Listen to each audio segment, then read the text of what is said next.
வெட்டியா இருக்கிறவங்களே இவ்வளவு வேலை பார்க்கறாங்கன்னா வாக்குத்தத்தத்தை பெற்ற நீங்க என்ன பண்ணக்கூடாது? சும்மா இருக்கக்கூடாது, தொடர்ந்து போகணும்.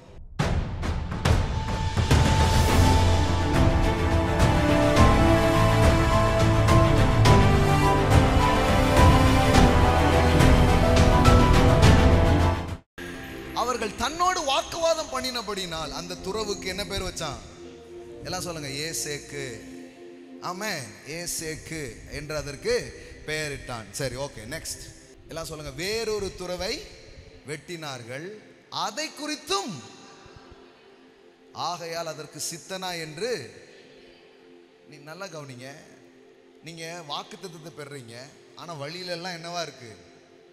வாக்குவாதமா இருக்கு. எல்லாம் சொல்லுங்க, வாக்குத்தத்தமும் வாக்குவாதமும். வாக்குத்தத்தத்தை பெறுறீங்க, போய் ஒன்று செய்கிறீங்க, செஞ்ச உடனே வெற்றி வரும்னு நினைச்சா என்ன வருது? வாக்குவாதம் வருது. சரி, விட்டு தொலைவோம் அப்படின்னு திருப்பி பண்ணா திருப்பி என்ன வருது? இப்போ உங்களுக்கு என்ன ஸ்பிரிட் தேவை தெரியுமா? ஐசக்குடைய ஸ்பிரிட். என்ன ஸ்பிரிட்டு?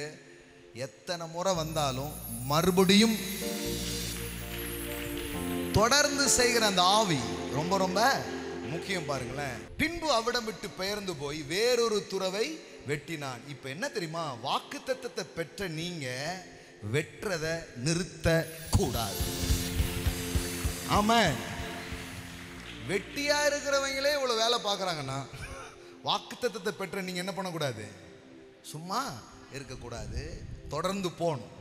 எதிரியே இவ்வளவு சூழ்ச்சியும் தந்திரத்தையும் வச்சுக்கிட்டு இவ்வளவு திட்டமிட்டு இப்படி செய்யணும்னு நினைக்கிறான்னா நீங்க என்ன பண்ணணும்? அதை விட. ஆமென், ஆமென், விட்டுறக்கூடாது. எல்லாம் சொல்லுங்க, விட்டுறாதீங்க. பின்பு அவிடம் விட்டு பெயர்ந்து போய் வேறொரு துறவை வெட்டினான், அதை குறித்து அவர்கள் வாக்குவாதம் பண்ணவில்லை. ஏன் தெரியுமா? என்னதான் வாக்குவாதம் பண்ணாலும் இந்த ஐசக்குடைய பெருக்கத்தை தடுக்கவே முடியலை. அப்பா, இங்கிருந்து கொஞ்சம் பேரை கூட்டிட்டு போன உடனே அவ்வளவுதான், சபை முடிந்ததுன்றாங்க. அவங்களுக்கு தெரியல, கதை இனிதான் துவங்குகிறது. ஆமென்.